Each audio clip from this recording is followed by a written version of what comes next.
रवींद्र चव्हाण यांनी काल दिलेलं स्टेटमेंट म्हणजे रवींद्र चव्हाण आणि नारायण राणे यांच्यामध्ये जी अंतर्गत धुसफूस आहे ती या निमित्ताने बाहेर आली।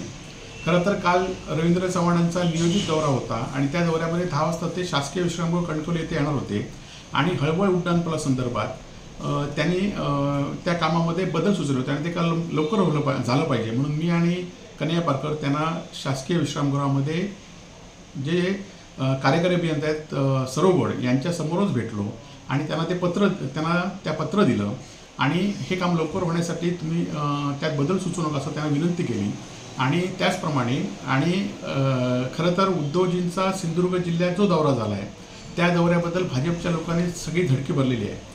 आज भाजपला लोकसभेला उमेदवारसुद्धा मिळत नाही या जिल्ह्यामध्ये ही वस्तुस्थिती आहे। त्यामुळेच ते भ्रमिष्ट झालेले आहेत। सातत्याने उद्धवजींना जिल्ह्यातल्या लोकांनी अल्पावधीमध्ये दौरा नियोजित करण्यात आला आणि अल्पावधीमध्ये हजारो लोक वेगवेगळ्या ठिकाणी एकाच ठिकाणी तर सिंधुदुर्ग जिल्ह्यातल्या सगळ्या मतदारसंघामध्ये सगळ्या तालुक्यामध्ये उत्स्फूर्त प्रतिसाद मिळाला आणि त्यामुळे ही अशी भूमिका ते घेत आहेत। खरं तर सातत्याने मला खरं तर अनेक ऑफर होत्या, मंत्रिपदाच्या ऑफर होत्या, परंतु उद्धव बाळासाहेब ठाकरे यांच्यावर आम्ही निष्ठावंत आहोत, जनतेवर आम्ही निष्ठावंत आहोत। याआधीसुद्धा माझ्या चौकशा सुरू आहेत।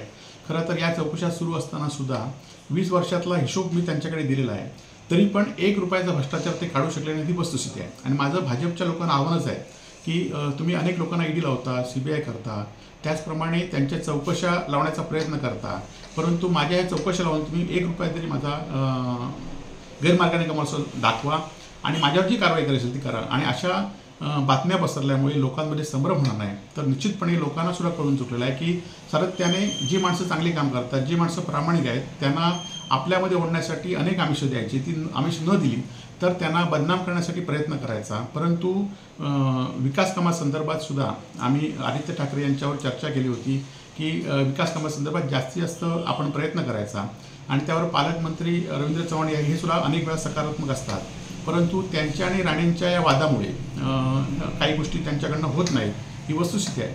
परंतु जिल्ह्याच्या विकासासाठी किंवा माझ्या मतदारसंघासाठी अनेक प्रयत्न करावे लागतात, अनेक ठिकाणी जावं लागतं आणि त्या ठिकाणी मी प्रयत्न करतो, अनेक अधिकाऱ्यांना भेटतो, अनेक मंत्र्यांना भेटतो, परंतु हा जो विषय आहे तो विकास कामासंदर्भातच असेल निष्ठा। आणि खरं तर हा दौरा एखाद्याची गुप्त भेट असेल तर ती काय सांगून होत नाही।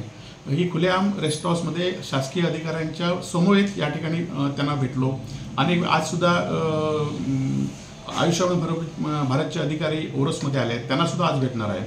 म्हणून जी कामं होतात त्यासाठी शासकीय लोकप्रतिनिधी म्हणून शासकीय अधिकाऱ्यांना भेटणं, शासकीय ज्यांच्याकडे अधिकार आहेत त्यांना भेटणं हे माझं कर्तव्य आहे आणि ते मी कायम करत राहणार आहे।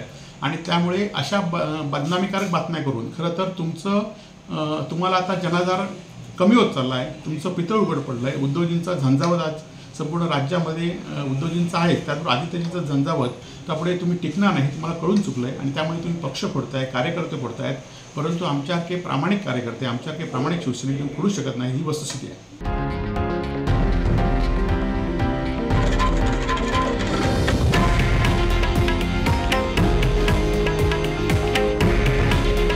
हे आहे देशातील नंबर 1 न्यूज नेटवर्क आणि आपण पाहत आहात TV9 मराठी। काळजी तुमची, हित महाराष्ट्राचं।